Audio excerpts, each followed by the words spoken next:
പിതാവിനെ ഞങ്ങൾ ഇന്ന് സത്യത്തിൽ പ്രതീക്ഷിച്ചിരുന്നില്ല. കാരണം പിതാവ് വളരെ തിരക്കിലാണ്. പിന്നെ ഇപ്പോൾ താമരശ്ശേരിയിൽ നിന്ന് പാണക്കാട്ടേക്ക് വരാന്ന് പോലെ ദൂരമാണല്ലോ. അപ്പോൾ പിതാവിന് നോമ്പിൻ്റെ സമയമുണ്ടോ? ഇപ്പോൾ ഞങ്ങൾക്കും നോമ്പാണ്. ഇപ്പോൾ ഈസ്റ്ററിനോടനുബന്ധിച്ചുള്ള 50 നോമ്പ് അല്ലേ? അപ്പോൾ ആ ഒരു ബുദ്ധിമുട്ട് സഹിച്ചും കൊണ്ട് വരും എന്ന് പ്രതീക്ഷിച്ചിരുന്നില്ല. പക്ഷേ ഏതായാലും നമ്മളിപ്പോൾ ഇന്ന് ഇവിടെ കൂടാൻ നമുക്ക് പറ്റിയത് വലിയ സന്തോഷമുണ്ട്. ഇങ്ങനെ കൂടുമ്പോൾ തന്നെയാണല്ലോ, കാരണം ഇത് നമ്മുടെ അണികൾക്കാണ് ഇതിൻ്റെ ഒരു പ്രാധാന്യം. അവരാണ് ഇത് ശരിക്കും ആസ്വദിക്കുന്നതും അവരിലേക്കാണിത് എത്തുന്നത്, ജനങ്ങളിലേക്കാണിത് എത്തുന്നത്. നമ്മൾ കൂടി ഇരുന്ന് സംസാരിക്കുകയാണെങ്കിൽ ഈ സംസാരം എത്തുന്നത് ജനങ്ങളിലേക്കാണ് നമുക്കറിയാം. അത് തന്നെയാണ് നമുക്ക് വേണ്ടതും. അപ്പോൾ ആ നിലക്ക് രണ്ട് കൂട്ടരുടെയും ഈ നോമ്പിൻ്റെ ഈ സന്ദർഭം ഇതിൽ ഞങ്ങൾക്ക് വലിയ സന്തോഷമുണ്ട്. പിതാവിനെ എല്ലാ ഹൃദയത്തിൻ്റെ അടിത്തട്ടിൽ നിന്നുള്ള സ്നേഹം കൊണ്ട് ഞങ്ങളിവിടെ സ്വാഗതം ചെയ്യുക. നോമ്പ് കഴിയുന്നതോടുകൂടി പെരുന്നാളും വരും. നമുക്കുണ്ട് ഈസ്റ്റർ വരും. ആഘോഷങ്ങൾ ഒരുമിക്കുകയാണ്.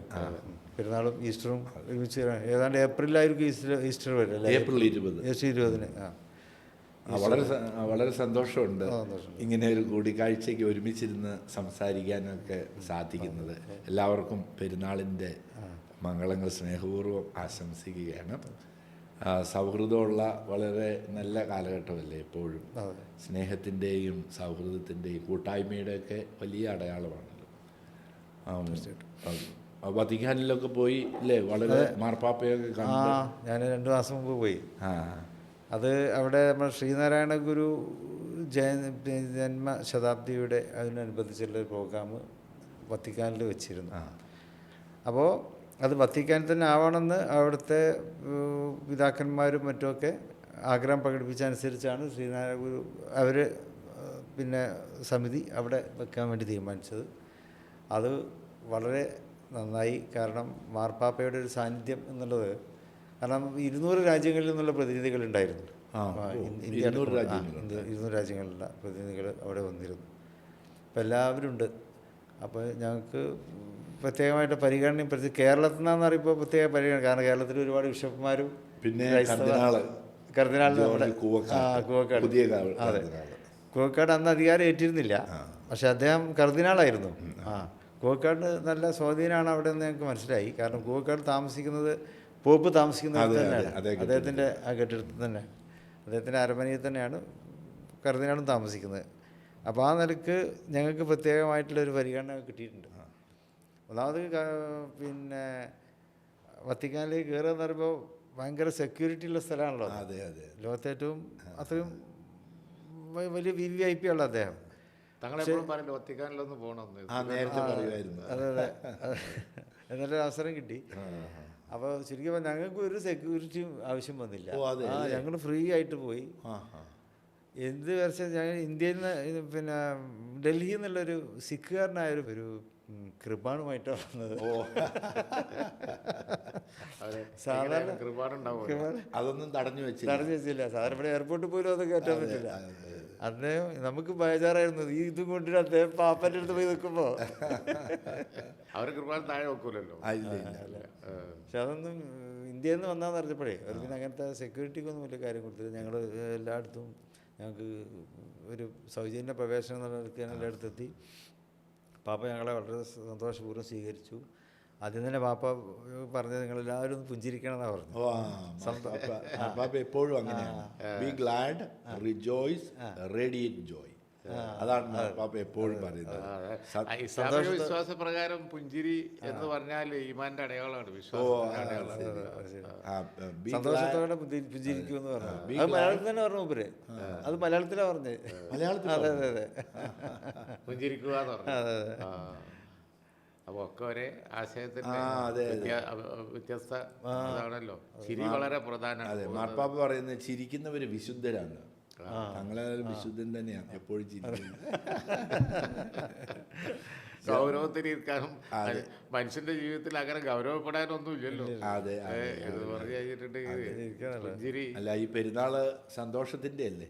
എല്ലാവരും പാവപ്പെട്ടവരോടുകൂടെ ഭക്ഷണം കഴിക്കുന്ന, അത് ചിരിച്ച മുഖമാണെങ്കിൽ കാണുന്നവന്റെ മനസ്സ് ഒന്ന് കുളിർക്കും. അത് നമുക്ക് നമ്മൾ ചിരിച്ച് വളരെ ചിരിച്ച് ഇതാണ്. അപ്പോഴാണ് അവർ സന്തോഷിക്കുന്നത്. അതെ. നമ്മൾ ഗൗരവത്തിൽ ചെന്നാൽ അവരും ബേജാറാവുകയാണ്. വിശ്വാസത്തിൻ്റെ ഏറ്റവും പ്രധാനപ്പെട്ട ഒന്ന് ചിരി തന്നെയാണ് എന്ന് പ്രവാചകൻ സല്ലല്ലാഹു പറയുന്നുണ്ട്. അതുപോലെ ചിരിച്ചുകൊണ്ടെങ്കിലും നിങ്ങൾ ദാനം ചെയ്യുക എന്നാണ്. ഇനിയിപ്പോൾ നമുക്കൊന്നും ദാനം ചെയ്യാനില്ലെങ്കിലും നല്ലൊന്ന് ചിരിച്ചു കൊടുക്കുക. അതിൽ തന്നെ ഒരു അതും ഒരു ദാനമായിട്ടാണ്. അത് വളരെ അതെ ചിരി പുഞ്ചിരി അതാണ് വിശ്വാസത്തിൻ്റെ അടയാളമാണ്. ഒരു മനുഷ്യൻ്റെ പ്ലസന്റ് ആവുക. അതാ മാർപ്പാപ്പ പറഞ്ഞ് B GLAAD rejoice Radiant Joy. എപ്പോഴും സന്തോഷം ഉണ്ടായിരിക്കുക, മറ്റുള്ളവർക്കും ആ സന്തോഷം കൊടുക്കുക. അത് മാർപ്പാപ്പയുടെ എപ്പോഴും അതേ സന്തോഷം. അതൊരു ഒന്നൊന്നര മണിക്കൂർ പറയുന്നേ ചെയ്തു. അതെ ചിരിക്കാൻ പറഞ്ഞത്. അത് അദ്ദേഹത്തിന് മറ്റേ വടി ഇങ്ങനെ നടക്കാൻ ബുദ്ധിമുട്ടുണ്ടല്ലോ. പക്ഷേ ഞങ്ങളുടെ അടുത്തൊക്കെ അതൊക്കെ മാറ്റി വെച്ചിട്ട് സ്വയം നടന്നു തന്നെ വന്നത്. എന്നിട്ട് കുറേ നിന്നിട്ടാണ് ഇത് പറഞ്ഞത്. സാധാരണ ഇരുന്നാണ് പറയാ, നിന്നിട്ടാണ് മുപ്പര് പറഞ്ഞ എല്ലാവരും ചിരിക്കി എന്ന് പറഞ്ഞു. പിന്നെ മുപ്പര് ഇരുന്നിട്ട് കുറേ സമയം ഞങ്ങൾ ഈ പെരുന്നാളിലെല്ലാം എല്ലാവരും പുതിയ ഡ്രസ്സ്, പുതിയ ചെരുപ്പ് അല്ലേ? പെരുന്നാളിന് എല്ലാവരും ആഹ്ലാദത്തിൻ്റെ ദിവസമല്ലേ? പെരുന്നാളിന് കാര്യമായിട്ട് അതന്നെയാണ്. പുതിയ ഡ്രസ്സ്, പുതിയ ചെരുപ്പ്, നല്ല ഭക്ഷണം. അതെ, പ്രത്യേകിച്ച് പിന്നെ എല്ലാവരുടെയും കൂടെ ഒരുമിച്ചുള്ള പ്രാർത്ഥന. അതെ. വസ്ത്രങ്ങൾക്ക് പഞ്ഞ ഉണ്ടായിരുന്ന സമയത്തെ അതിന്റെ ഒരു വീര്യം അറിയുള്ളൂ. കാരണം പുതുവസ്ത്രം ഉടുത്ത് വരിക ഒരു വിശേഷ ദിവസം എന്ന് പറഞ്ഞാൽ ഓണത്തിനായാലും പെരുന്നാളിനായാലും ക്രിസ്മസിനായാലും ഒക്കെ അത് ആ അണിയുന്നവന്റെ ഒരു ആഹ്ലാദം ഇത്രയായിരിക്കും. അന്നത്തെ കാലത്ത് അന്നേ കിട്ടുള്ളൂ. അന്നത്തെ കാലത്ത് മുസ്ലിങ്ങൾക്ക് പെരുന്നാളിനെ കിട്ടുള്ളൂ പുതിയ വസ്ത്രം. ക്രൈസ്തവർക്ക് ക്രിസ്മസിനായിരിക്കും കിട്ടുക. അതെ, ഞങ്ങൾക്ക് സ്കൂളിൽ പുതിയ അധ്യയന വർഷം തുടങ്ങുമ്പോൾ ഒരു ജോഡി ഡ്രസ്സ്, അത് ചാച്ചൻ വീട്ടിൽ നിന്ന് നേരത്തെ തന്നെ എല്ലാം തയ്യാറാക്കി. അതുവരെ ആ ഒരു ഡ്രസ്സാണ് ഒരു വർഷത്തേക്ക്. ഒരു വർഷത്തേക്ക് ഒരു ഡ്രസ്സ് സ്കൂളിൽ ഇടുന്നത്. അത് പൊടിയാണല്ലോ, സ്കൂളിലെല്ലാം പൊടി. പക്ഷേ അതൊന്നും കാര്യമാക്കുന്നില്ല. വെള്ളിയാഴ്ച കഴിഞ്ഞ് ശനിയാഴ്ച അലക്കും, പിന്നീട് അടുത്ത തിങ്കളാഴ്ച. അങ്ങനെയുള്ള ആൾക്ക് പുതുവസ്ത്രം കിട്ടുമ്പോൾ എത്ര ആഹ്ലാദം ഉണ്ടാവും. അതാണ് പെരുന്നാള്. ഇപ്പൊ മുഴത്തില് കടകളും ഒക്കെ ആയി പുതുമല്ല. അന്ന് എവിടെയോ പോയി കൊണ്ടുവരണം പുതിയ വസ്ത്രം. നമ്മുടെ ഇവിടെ കോഴിക്കോട് നല്ല കൊണ്ടുവരാം. കോഴിക്കോട് നല്ല തുണിഷാപ്പ് ഉണ്ടാവും, അവിടെ പോയിട്ട് കൊണ്ടുവരാം. ഞങ്ങൾ ജീവിച്ചിരുന്ന ഏരിയ എല്ലാം മുസ്ലിം സഹോദരങ്ങളാണ്. അപ്പോൾ അവര് പുതിയ വസ്ത്രം ഇടുന്നതെല്ലാം നമുക്ക് കണ്ടറിയാം. പുതിയ വസ്ത്രം ഇന്ന് പുതിയത് ഇട്ടാൽ അറിഞ്ഞുകൂടില്ല. എന്നും പുതിയത് ഇടുന്നത് പോലെ ആയതുകൊണ്ട് പഞ്ഞ ഉണ്ടാവുമ്പോഴാണല്ലോ അതിനൊക്കെ. അതുപോലെ ഭക്ഷണത്തിന്റെ രുചി പിന്നെ വിശപ്പ് ഉണ്ടാവുമ്പോഴാണ് എന്ന് പറയാറില്ല. ചോറ് തന്നെ വെക്കുക പെരുന്നാളിനുള്ള. അല്ലാത്ത ദിവസങ്ങളിൽ കഞ്ഞി എന്തോരോ ദാരിദ്ര്യമായിരുന്നു. നമ്മളപ്പോ ഈ ബീഫ് ഇവിടെ കുടിയേറ്റക്കാർ വന്നിരുന്ന ആ കാലഘട്ടം വളരെ ദാരിദ്ര്യം. ഞാൻ പിന്നെ ഇപ്പോൾ സ്കൂളിലൊക്കെ പഠിച്ചിരുന്ന കാലത്ത് അപ്പോഴൊക്കെ ഇവിടെ കുടിയേറ്റം തുടങ്ങി ഊരകം മലയിലൊക്കെ. ഇപ്പം നമ്മൾ ഇവിടെ നോക്കിയാൽ കാണുന്ന ഈ മലകൾ മുഴുവൻ ഇപ്പം അല്ല, പിതാവോടെ സ്കൂള് തുടങ്ങി. സ്കൂളുണ്ട്. ആ സ്കൂൾ വളരെ പിന്നെ നമ്മുടെ സമയത്ത് വന്ന അൽഫോൻസ സ്കൂൾ നല്ലത്. ഇപ്പോൾ പിന്നെ അത് പിന്നെ നല്ലൊരു നിലവാരത്തിലേക്ക് വന്നിട്ടുണ്ട്. അതെ, സാഹിബ ഉദ്ഘാടനം ചെയ്തത് ഗവൺമെന്റ് സമയത്ത്. ഇപ്പോൾ 2 ആഴ്ച മുമ്പ് അവിടെ വന്നിരുന്നു. നല്ല കൈപുണ്യമുള്ള ആളാ. ഇപ്പൊ അവിടെ നല്ല കെട്ടിടം, നല്ല ഒരു നിലവാരമുള്ള ഹയർ സെക്കൻഡറി ആയി. പ്രിൻസിപ്പൾ നല്ലൊരാളാ, വലിയ ബന്ധാ അത് ഇപ്പൊ അവിടെ ഉള്ള. അവിടേക്ക് വരും, നമ്മുടെ അടുത്തൊക്കെ വരും ഇടയ്ക്ക്. അപ്പോൾ ഇപ്പം അതിനുള്ള ഖത്തറിൽ ഒരു പിന്നെ അതിനൊരു കമ്മിറ്റിയൊക്കെ ഉണ്ടാക്കി അവർ പുതിയ അവരുടെ സഹായത്തോട് കാര്യങ്ങളൊക്കെ ഉണ്ട്. അപ്പോൾ അന്ന് ഞാൻ പറഞ്ഞു വന്നത് ഇപ്പോൾ ഇവിടുത്തെ ദാരിദ്ര്യത്തിൻ്റെ സമയത്ത് ഈ കുടിയേറ്റക്കാർ വന്നിട്ടേ ഇപ്പോൾ തങ്ങളുടെ കുടുംബം വക സ്ഥലം, നമ്മുടെ കുടുംബം വക സ്ഥലമൊക്കെ ഈ മലയിൽ ധാരാളം ഉണ്ടായിരുന്നു പണ്ട്. അപ്പോൾ ആ സമയത്തൊക്കെ അത് വെറുതെ ഇട്ടിരിക്കുക, വെറുതെ കിടക്കില്ല. ആരും കയറി കൃഷി ചെയ്യൂല, കാട് പിടിച്ചെടുക്കായിരുന്നു. നമ്മൾ എൻ്റെ പിതാവരൊക്കെ നായാട്ടിന് പോകുമ്പോണ്ട് ഈ പിന്നെ മുള്ളം പന്നി അങ്ങനെ, അതല്ലാതെ ഹണ്ടിങ് അങ്ങനത്തെ ഒക്കെ അല്ലാതെ ഒരിക്കലും പിന്നെ കൃഷി ചെയ്യൂലേ. പക്ഷെ കുടിയേറ്റക്കാർ വന്നിട്ട് അങ്ങ് തുടങ്ങി കൃഷി. കപ്പ കൃഷിയൊക്കെയാണ് ആദ്യം. കപ്പയാണ്, കപ്പ, വാഴ, അതിലങ്ങോട്ട് പിന്നെ അത് കപ്പ അങ്ങോട്ട് ലോഡ് ചെയ്തിട്ട് ഇറങ്ങിയിട്ട് ഇവിടെ നമ്മളെ സ്കൂളിൻ്റെ താഴെയുള്ള ആ സ്ഥലത്തിൻ്റെ പേര് തന്നെ ഇപ്പോൾ പൂളാപ്പീസാണ്. പൂളാപ്പീസ്. പൂളാറിന കപ്പ. അപ്പോൾ അത് അങ്ങനെ വന്നതാണ്. അങ്ങനെ വന്നതാണ്. അത് ശരിയാ. ഓ അത് ലോഡ് കണക്കിന് കപ്പയാണ്. പുളാപ്പീസ് ഉണ്ട്, ശരിയാ. ആ അതാണ് അല്ലേ. അതാ പൂളാപ്പീസ്. ഇവിടെ നിന്നുള്ള കപ്പ പോയിട്ടാണ് തമിഴ്നാട്ടിൽ ഈ സ്റ്റാർച്ച് ഫാക്ടറികൾ അങ്ങോട്ടാ പോയിരുന്നത് അല്ലേ. ധാരാളം അങ്ങോട്ടാ പോയത്. കേരളത്തിൻ്റെ അന്ന് കപ്പലിന്റെ സ്റ്റാർച്ചാണല്ലോ. ഊരകമല മുഴുവൻ കപ്പ കൃഷിയാണ്. എന്നിട്ട് അതിൻ്റെ തമാശ എന്താ വെച്ചാൽ നമ്മൾ കുട്ടികളാകുമ്പോൾ ബാല്യത്തിൽ നമ്മൾ ഞാൻ SSLC 9ാം ക്ലാസ് പഠിക്കുന്ന ആ സമയത്തൊക്കെ ചെന്ന് കഴിഞ്ഞിട്ടുണ്ടെങ്കിൽ ഇവർ കപ്പ പുഴുങ്ങി കട്ടൻ കാപ്പി പിന്നെ പച്ച മുളകിൻ്റെ അത് തന്നെ ഭക്ഷണം. അതെ അതെ, അത് തന്നെ ഭക്ഷണം. രാവിലെയും വൈകുന്നേരവും അത്. രാവിലെയും വൈകുന്നേരവും അതെ. അതെ, രാവിലെ പിന്നെ 4 മണി കഴിയുമ്പോൾ ഒരു കാപ്പിയുണ്ട്. അതിന് കപ്പ് ഇറങ്ങിയാൽ പിന്നെ കയറ്റില്ലല്ലോ. അതെ, കൃഷിക്ക് ഇറങ്ങിയാൽ അന്ന് ഞങ്ങളൊക്കെ ചിലപ്പോൾ ഞങ്ങൾക്കൊക്കെ തരും. അത് ശരിയാ. നമ്മളെ മേരിച്ചേട്ടത്തിൻ്റെ ഫാമിലി ഉണ്ടായിരുന്നല്ലോ, പഞ്ചായത്ത് മെമ്പറൊക്കെ ആയില്ലേ. അവരെ വീട്ടിലൊക്കെ ചെന്നിരുന്ന അങ്ങനെ ആ ഭാഗത്ത് നമ്മുടെ അവരെയാണ് മത്സരിപ്പിക്കുക. അതെ അല്ലേ. 16 കൊല്ലം നമ്മുടെ പഞ്ചായത്ത് മെമ്പറാ. രാഷ്ട്രീയമൊന്നുമില്ല. നമ്മുടെ കൂടെ നിൽക്കുക, നമ്മുടെ കൂടെ നിൽക്കുക, നമ്മുടെ ഒരു ആശയത്തിനുണ്ടാവുക. അവർ മത്സരിക്കും, പിന്നെ ആരും എതിർക്കൂല, എതിരില്ലാതെ തന്നെ എടുത്തിട്ടുണ്ട്. അതെ, നമ്മളെ വാപ്പാനെ കാണാൻ വരും. അവർക്ക് റോഡ് വേണം, അതുപോലെ തന്നെ ബസ് വേണം ആ ഭാഗത്തേക്ക്. കാരണം നമ്മുടെ ഗവൺമെന്റ് ഉണ്ടാവുമ്പോൾ അവരൊന്നും പറയാലോ, അത് ആവശ്യപ്പെടും. പിന്നെ അങ്ങനെ വാപ്പാക്ക് സൗകര്യങ്ങൾ ചെയ്തു കൊടുക്കും, ബസ്സിനും റോഡിനൊക്കെ ഉള്ള. പിന്നെയാണല്ലോ നമ്മളെ ട്രാൻസ്പോർട്ട് ബസ്സുകളൊക്കെ കോട്ടയം, തലപ്പാടി, എല്ലാം കോട്ടയം, സുൽത്താൻ ബത്തേരി, പാല, അതിലിങ്ങനെ കുടിയേറ്റക്കാർ. അപ്പോൾ പിന്നെ കൃഷി തന്നെ, കൃഷി അറിയാലോ, അതിന്റെ ബാക്കി പത്രമാണ് ആ മേഖല കംപ്ലീറ്റ്. അത് കൊയ്പ്പത്തടി തടി വെട്ടി കൊയ്പ്പത്തടി തടി വെട്ടിയിട്ട് ആ സ്ഥലമൊക്കെ അങ്ങനെ ഞങ്ങൾ വാങ്ങി. കൊയ്പ്പത്തൊടിയിൽ നിന്നാണ് ഞങ്ങൾ വാങ്ങുന്നത്. അതെ അതെ, സെയിം ഡിറ്റോൺ ഞങ്ങളതൊക്കെ അങ്ങനെ തന്നെ. താമരശ്ശേരി അല്ല, അരീക്കോട് കോയപ്പത്തോടി ഇവിടെ വാഴക്കാട്. കോയപ്പത്തോടി പഴയ തറവാട്ട് ഇപ്പോൾ വലിയ തറവാട്ടേരായിരുന്നു. ഇപ്പോഴും ഉണ്ടല്ലോ. അവരുടെ ആയിരുന്നു അധികം സ്ഥലം. കുടിയേറ്റക്കാർ ഇപ്പോൾ നമ്മളിവിടെ വാങ്ങിയെന്ന് പറയുമ്പോൾ അവിടെ കോയപ്പത്തോടിൻ്റെ സ്ഥലമാണ്. കോയപ്പത്തോടിക്ക് ആനയുണ്ടായിരുന്നു ഈ തടി വലിക്കാൻ. ആനയെ പിടിക്കുകയും ചെയ്യുമായിരുന്നു അവിടെ. ആന ഒരു അവിഭാജ്യ ഘടകമാണ്. പിന്നെ വയനാട്ടിലെ പിന്നെ പ്രൈവറ്റ് ഫോറസ്റ്റ് ഉണ്ടായിരുന്നു, അവിടെ ആന വീഴുമായിരുന്നു. വീഴും, കുഴി വീണ് ആന പിടിക്കാൻ വേണ്ടിയില്ലേ. ആന പിടിക്കുമ്പോൾ കക്കോടനൊക്കെ ഉണ്ടല്ലോ, ഒരു ഫോറസ്റ്റ് ഉണ്ട്, അതിൽ ആന വീഴും. ആന വീണാൽ അത് വീണ ആന വലുത് തന്നെ. അങ്ങനെയാണ്. എന്നിട്ട് അതിനെ വാരിക്കുഴിയിലിട്ട് മെരുക്കിയെടുത്ത് അങ്ങനെയാണ് ആ നാട്ടിൽ ആനകൾ കുറേ ഉണ്ടല്ലോ. എല്ലാവർക്കും ഒരാന മരം വലിക്കാനും ട്രാൻസ്പോർട്ടേഷൻ ആന വേണല്ലോ. ഞങ്ങൾക്ക് അവിടെ ഗവൺമെൻറ് സ്കൂൾ, LP സ്കൂൾ ഉണ്ടായിരുന്നു. പക്ഷേ TTC കഴിഞ്ഞവരാരും ഇല്ലല്ലോ. തിരുവനന്തപുരത്ത് നിന്നാണ് വരുന്നത്. അവരവിടെ നിന്ന് വരുന്ന ടീച്ചർ ക്ലാസ്സിൽ പഠിപ്പിച്ചു തക്കാളി. അതെന്താണെന്ന് നമുക്കറിഞ്ഞുകൂടല്ലോ തക്കാളി. ടീച്ചർ പറഞ്ഞ് കാണിക്കാമെന്ന് ടീച്ചർ താമസിക്കുന്ന സ്ഥലത്ത് കൊണ്ടുപോയി. 8ാമത്തെ വയസ്സിലാണ് ഞാൻ ആദ്യമായിട്ട് തക്കാളി കാണുന്നത്. തക്കാളി ഇല്ല, നമ്മുടെ നാട്ടിലില്ലല്ലോ. ഇല്ല, തക്കാളി ഇല്ല. നമ്മുടെ നാട്ടിൽ ഇവിടുത്തെ പച്ചക്കറി എന്ന് പറഞ്ഞു കഴിഞ്ഞാൽ ചേമ്പ്, ചേന, അതുപോലെ തന്നെയുള്ള അങ്ങനെയുള്ള കാര്യങ്ങൾ.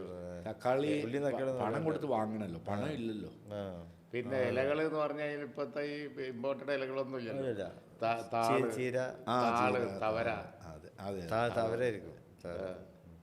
ചേമ്പിൻ്റെ അതുകൊണ്ട് ആളുകൾ പറയൽ തന്നെ ചക്കി വാങ്ങി 6 മാസം, താളും തവരും 6 മാസം കൂട്ടാൻ വെക്കാനും. ചക്കി വാങ്ങി കൊണ്ട് 6 മാസം, പിന്നെ മറ്റ് താളും തവരും. വേനലാകുമ്പോൾ താളും തവരും.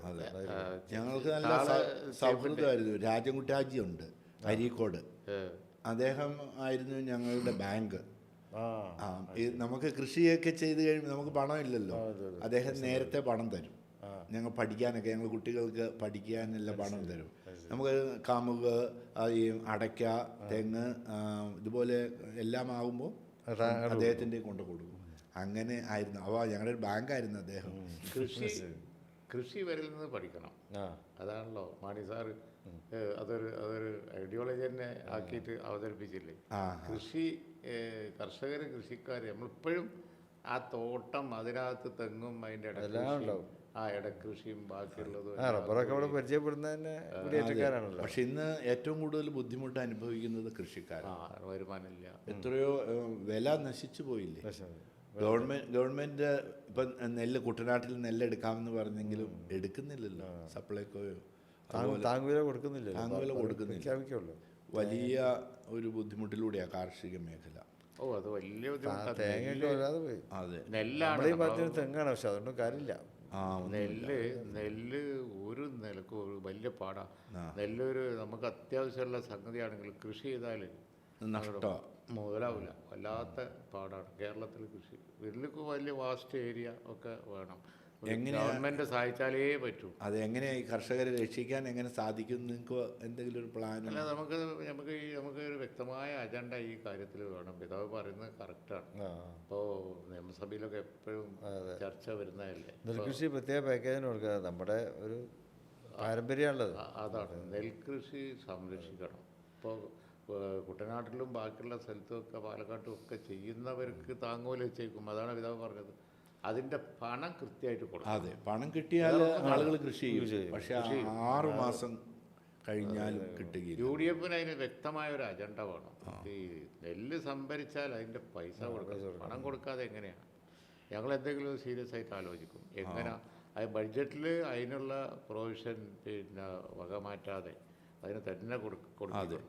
അത് കരുതലില്ലെങ്കിൽ കർഷകർ മനസ്സും അടുത്ത് പോകും. അതുകൊണ്ടാണല്ലോ കുട്ടികൾ വിദേശത്തേക്ക് പോകുന്നത്.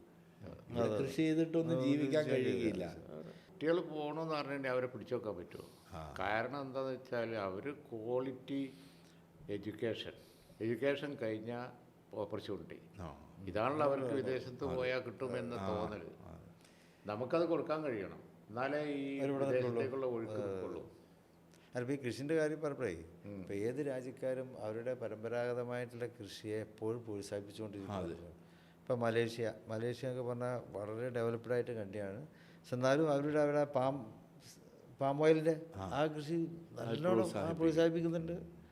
പിന്നെ ഇപ്പോൾ ഈ ഒലീവ് ഉള്ള നാടുകളാണെങ്കിൽ ആ ഒലീവ് കൃഷിക്ക് ഇറ്റലി, അതെ, അറബ് നാടുകളിപ്പോൾ ഈത്തപ്പഴം, ഡേറ്റ്സ്, ആ കൃഷിനെ വളരെ പ്രോത്സാഹിപ്പിക്കുന്നുണ്ട്. അത് ഇപ്പം നമ്മൾ മാത്രമാണ് ഇപ്പോൾ നമ്മുടെ തേങ്ങ ആയാലും അതുപോലെ തന്നെ നമുക്കിപ്പോൾ ഇവിടെ നെല്ലാണ്. ഗവൺമെൻറ് ഒന്നും അതിന് പ്രോത്സാഹിപ്പിക്കുന്നില്ലല്ലോ. അതായത് മറ്റുള്ളത് വാങ്ങുന്നല്ല, നഷ്ടം സഹിച്ചു. ബഡ്ജറ്റിൽ നിന്ന് പ്രൊവൈഡ് ചെയ്തിട്ട് തന്നെയാണ് ലോകത്തുള്ള എല്ലാ രാജ്യങ്ങളും അവരവരുടെ കൃഷിയെ സംരക്ഷിക്കുന്നത്. അമേരിക്ക ഒക്കെ കണ്ടമാനം സബ്സിഡൈസ് ഭയങ്കരമായിട്ട് സബ്സിഡൈസ് ചെയ്യും. വന്യമൃഗങ്ങളുടെ ആക്രമണം മനുഷ്യർക്ക് എങ്ങനെ ജീവിക്കാൻ സാധിക്കും? അതിന് സർക്കാർ നമുക്ക് ഒരുമിച്ച് നിന്ന് എന്തെങ്കിലും ചെയ്തില്ലെങ്കിൽ. ഞാനിപ്പോൾ നാള് നമ്മളെ UDF മലയോര ജാഥ ഉണ്ടായിരുന്നല്ലോ, സതീശൻ നേതൃത്വം കൊടുത്ത. അന്ന് ഉദ്ഘാടന സമയത്ത് തന്നെ കണ്ണൂർ വെച്ച് ഞാനവിടെ പറഞ്ഞു, എല്ലാവരും എഗ്രി ചെയ്തു. ഞങ്ങളൊക്കെ അത് ചർച്ച ചെയ്തു. നമ്മളിപ്പോൾ വേണ്ട പോലെ ഗവൺമെൻറ് ചെയ്യുന്നില്ല എന്ന് നമ്മൾ വിമർശിക്കുന്നുണ്ട്. നമുക്കൊരു അജണ്ട ഉണ്ടാവണ്ടേ, നമുക്കൊരു സൊല്യൂഷൻ വേണമല്ലോ. അത് ഒരു സൊല്യൂഷൻ ഇത്രയും ഗൗരവമുള്ള ഒരു വിഷയം ഇപ്പോൾ വളരെ വളരെ ഗൗരവമാണ്. ഇപ്പോൾ ഈ മമ്പാട് ഒന്നും പറഞ്ഞില്ലേ, കാട് തൊട്ടൊന്നുമില്ല, റബ്ബർ തോട്ടത്തിലൂടെ വരികയാണ്. ഞാനും അത് കേട്ടപ്പോൾ ആദ്യം അത് ആലോചിച്ചു, അവിടെ കാടുമായിട്ട് ബന്ധമുള്ള സ്ഥലം എവിടെയാണ്. അപ്പോൾ അത് കാണുന്നില്ല. പക്ഷെ എവിടെ നിന്നൊക്കെ വരികയാണ്. ആന ഇവിടെ എത്തി. പുലി ഇവിടെ പുലി വന്നപ്പോൾ മഞ്ചേരി ടൗണിലെ പുലി വന്നത്. മഞ്ചേരി ടൗണിൽ മഞ്ചേരി ഇത് അടുത്തല്ലേ. അപ്പൊ റബ്ബർ വെട്ടാനൊന്നും ആളെ കിട്ടൂല, അത്ര ബുദ്ധിമുട്ടാവും. കാടിറങ്ങി ഇല്ല. അവിടെ ഞങ്ങൾ റബ്ബർ വെട്ടുന്നവരെല്ലാം സാധാരണ 4 മണിക്ക് രാവിലെ എഴുന്നേറ്റ് റബ്ബർ, അപ്പോഴേ അതിന്റെ പാല് കിട്ടുകയുള്ളൂ. ആ സൂര്യൻ ഉദിക്കുന്നതിന് മുമ്പ് ചെയ്യണം. പക്ഷെ ഇപ്പൊ എല്ലാവർക്കും പേടിയാണ്. അതുകൊണ്ട് 6 മണിക്ക് റബ്ബർ വെട്ടാൻ പോവുള്ളൂ. ഇത് അത്രേ ഉള്ളൂ. ഇത് വിഷയം വളരെ ഗൗരവമാണ്. നമ്മുടെ പഴയ കാലത്ത് കാട്ടുമൃഗങ്ങളെ ഭയന്ന് മനുഷ്യൻ കഴിഞ്ഞിരുന്ന ഒരു കാലം ഉണ്ടായിരുന്നു. കാരണം കാട്ടിൽ നിന്ന് വന്യമൃഗങ്ങൾ ഇറങ്ങി നാട്ടിൽ ആളുകളെ കൊല്ലുക, പിടിക്കുക, അതൊരു വലിയതായിരുന്നല്ലോ. അതിനെതിരായിട്ട് വീരശൂര പരാക്രമികൾ വന്നതൊക്കെ പഴയ കഥ. ഏതാണ്ട് ഇപ്പൊ നമ്മൾ അങ്ങോട്ടാ പോയിക്കൊണ്ടിരിക്കുന്നത്. നാട്ടിലിറങ്ങുകയാണ്. അതാണ് സൊല്യൂഷൻ. 2 വയനാട് ഞങ്ങൾ ഈ സ്ഥലം നോക്കാൻ പോയി, ഈ ചുരൽമലയിൽ. അത് മുട്ടിൽ എത്തിക്കാനല്ല പുത്തിരി ഓർഫനേജും അത് വളരെ ജനവാസമുള്ള സ്ഥലമാണല്ലോ. അതിലൂടെ പോകുമ്പോഴാണ് അവിടെ പുലിനെ പിടിച്ചേക്കുന്നത്. പുലി പിടിച്ചു. ഞങ്ങൾ പിന്നെ ഈ പ്രളയത്തിൻ്റെ സ്ഥലം നോക്കാൻ വേണ്ടി ടൗണിൽ നിന്ന് വളരെ അടുത്തുള്ള സ്ഥലമാണെന്ന് പറഞ്ഞിട്ടാണ് ഞങ്ങൾ നടന്ന് നോക്കുന്നത്. ഞങ്ങൾ ഒരു സ്ഥലം നോക്കാൻ ചെല്ലുമ്പോൾ അതിൻ്റെ കുറച്ച് അപ്പുറത്തായിട്ട് ഒരു പുലി കുടുങ്ങിയിട്ടുണ്ട്. ഞങ്ങൾ ഇറങ്ങി കണ്ടു. അതിന് പുലി വേലിമ കുടുങ്ങിയതാ. പിന്നെ വനംവകുപ്പ് വന്ന് കൂട്ടിലാക്കി. അർത്ഥം എന്താണെന്ന് വെച്ച് കഴിഞ്ഞാൽ ഇതൊരു വലിയ എമർജൻസി സിറ്റുവേഷൻ ആവും. ഇവിടെ ഒന്നും ഇത് നിൽക്കില്ല. കാരണം ഈ വേനലൊക്കെ വന്നാൽ ഈ ആനക്കാണെങ്കിലും അല്ലാതെ പുലിക്കാണെങ്കിൽ അല്ലാതെ ഒന്നും കാട്ടിൽ വലിയ തീറ്റയും ഭക്ഷണമൊന്നും കാണൂല. അവിടെ ഉണങ്ങിയൊക്കെ പിന്നെ അത് കിട്ടുന്നിടത്തേക്ക് ഇറങ്ങല്ലേ, കിട്ടുന്ന സ്ഥലത്തേക്ക് ഇറങ്ങാണ്. മനുഷ്യനും അതിൻ്റെ ഭക്ഷണമാണ്, മൃഗങ്ങളും അതിൻ്റെ ഭക്ഷണമാണ്, വെള്ളവും വേണം ഇങ്ങോട്ട് വരും. എന്തെങ്കിലും സൊല്യൂഷൻ ഉണ്ടാക്കി ലോകത്തുള്ള അന്താരാഷ്ട്ര സമൂഹം എല്ലാവരും ജനങ്ങളുടെ സുരക്ഷിതത്തിന് വേണ്ടി ഈ മൃഗങ്ങളെ നിയന്ത്രിക്കും. വെടിവെച്ച് വന്ന ഒരു രീതിയുണ്ട്. അതില്ല. നമ്മള് ഒന്നുകില് പിന്നെ ആശാന്റെ നെഞ്ചത്ത് അല്ലെങ്കിൽ കളരിക്ക് പുറത്ത് എന്ന് പറയാം. പണ്ട് എല്ലാത്തിനെയും കയറി വെടിവെച്ച്. പക്ഷെ ഇപ്പൊ ഒന്നും പാടില്ല. അത് തെറ്റാണ്. അതെ. കാരണം ഇവിടെ നിയമം എന്തോ പോപ്പുലാരിറ്റിക്ക് വേണ്ടിയിട്ടാണ് ഇവിടെ നിയമം കൊണ്ടുവരുന്നത്, അല്ലാതെ അതൊരു മറ്റുള്ളതൊന്നല്ല. നിയന്ത്രിക്കണം, അത് നിയമം വേണം. അതാണ് ഇപ്പം മേനകാഗാന്ധി അത് നിയമം കൊണ്ടുവന്നു, ഒരൊറ്റ നായിനും കൊല്ലരുത്. അതുകൊണ്ട് ഒരു ശാസ്ത്രീയമായ പേപ്പട്ടികളും ഒക്കെ വർദ്ധിച്ചല്ലോ. അതെ, നമുക്ക് കോപ്പി ചെയ്യാം. കാരണം ഒരുപാട് ഡെവലപ്ഡ് രാജ്യങ്ങൾ ഫോറസ്റ്റ് സംരക്ഷിക്കുന്നവരാണ്, എല്ലാവരും മൃഗങ്ങളെയും സംരക്ഷിക്കുന്നവരാണ്. പക്ഷേ ഒരു സർട്ടൻ ലിമിറ്റ് കഴിഞ്ഞാൽ മനുഷ്യന് ഇത് ബുദ്ധിമുട്ടായി വരുന്ന സമയത്ത് കാട്ടുമൃഗങ്ങളെ അതിനവർക്ക് ഒരു രീതിയുണ്ട്. ഇത് നാട്ടിലിറങ്ങി പിന്നെ അത് കാട്ടുമൃഗമല്ലല്ലോ, പിന്നെ അത് ഒരു ഭീകര ജന്തുവാണ്. പിന്നെ അതിനെ പിന്നെ വെടിവെക്കാനുള്ള അത് ഇന്നിപ്പോൾ എല്ലാവരും ഡിസ്കസ് ചെയ്യുന്നുണ്ട് ആ പോയിട്ട്. ഇതിലൊരു രാഷ്ട്രീയത്തിൽ സജീവമായിട്ടുള്ളവർ ഞങ്ങളെ രക്ഷിക്കണം. അതല്ല, കറക്റ്റാണ്. ഞങ്ങൾ പിന്നെ ഞാനതാ നിയമ പരിരക്ഷ കൊടുക്കണം. തീർച്ചയായിട്ടും. അതാണ് നമ്മളിപ്പോൾ ഇപ്പോഴത്തെ ഗവൺമെൻറ് ചെയ്യുന്നില്ല പോരാന്ന് പറയുമ്പോൾ നിങ്ങളെന്ത് ചെയ്യും എന്നുള്ളതാണ് ഈ ചോദ്യം. കറക്റ്റാണ്, ആ ചോദ്യം നമ്മളോടാണ്, നമ്മളത് സീരിയസായിട്ട് എടുക്കേണ്ടതാണ്. ഇവിടെ മുഖ്യമന്ത്രിയോട് പറയുമ്പോൾ അത് കേന്ദ്രമാണ് ചെയ്യേണ്ടത്, കേന്ദ്രത്തോട് പറയുമ്പോൾ അത് സംസ്ഥാന ഗവൺമെൻറ്റാണ് ചെയ്യേണ്ടത്. അങ്ങനെ കൈ കഴുകുകയാണ്. പാവപ്പെട്ടവരെന്ത് ചെയ്യാൻ സാധിക്കും? വലിയ കഷ്ടം. നമ്മളെ ഇപ്പോൾ നമ്മളെ താമരശ്ശേരി രൂപതൻ്റെ ആ അതിർത്തിയിലുള്ള സ്ഥലങ്ങളൊക്കെ മുഴുവൻ ഇതിന് പ്രോണായിട്ട് നിൽക്കുന്ന സ്ഥലങ്ങളാണല്ലോ. അതേ വലുപ്പം കേരളത്തിൻ്റെ ഒരറ്റം മുതലും മറ്റേ അറ്റം വരെ എവിടെ വേണമെങ്കിലും ഇപ്പോൾ വന്യജീവികൾ ആക്രമണം ഉണ്ടാവാം എന്നുള്ള സ്ഥിതിയായി. അപ്പോൾ നമുക്ക് ഞങ്ങളൊരു അജണ്ട സീരിയസ് ആയിട്ട് എടുക്കുക, അത് വളരെ സീരിയസ് ആയിട്ട്. അതെ, അല്ലെങ്കിൽ ആളുകൾ ഇങ്ങനെ കൃഷി ഉപേക്ഷിക്കും പൂർണ്ണമായി. ഇപ്പോൾ ഞങ്ങളുടെ പല സ്ഥലങ്ങളും ആളുകൾ കൃഷി ഉപേക്ഷിച്ചു പൂർണ്ണമായിട്ടും. അത് വെറുതെ കിടക്കുകയാണ്. മക്കളെ എങ്ങനെയെങ്കിലും +2 കഴിഞ്ഞ ഉടൻ തന്നെ Germany, Italy, America, Canada, Australia, ഇവിടെ ആരും ഇല്ലാതെയാകുക. അതെന്തൊരു വലിയ ശോഷണമാണ് ഈ സംസ്ഥാനത്തിന് തന്നെ, രാജ്യത്തിന് തന്നെ. മറ്റു രാജ്യങ്ങൾ അവർക്കെല്ലാ സൗകര്യങ്ങളും ചെയ്തു കൊടുക്കുന്നുണ്ട്.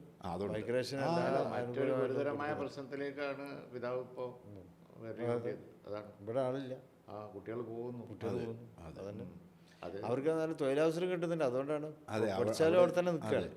ഒന്നാമത് നമ്മുടെ ഹയർ എഡ്യൂക്കേഷൻ യൂണിവേഴ്സിറ്റികൾ കോളേജുകളൊക്കെ ഒരുപാട് താഴേക്ക് പോയി. ക്വാളിറ്റി നമ്മൾ എത്രയോ ചർച്ച ചെയ്തതാണ്. കാരണം തൊഴിലവസരങ്ങളുമായിട്ട് ലിങ്ക് ചെയ്ത് പിന്നെ ഉന്നത വിദ്യാഭ്യാസ മേഖല പിന്നെ ലോകത്തുള്ള ഇപ്പം നടക്കുന്ന ആധുനിക ടെക്നോളജീൻ്റെ അടിസ്ഥാനത്തിൽ നടക്കുന്ന രീതിയിലേക്ക് കൊണ്ടുപോകണം.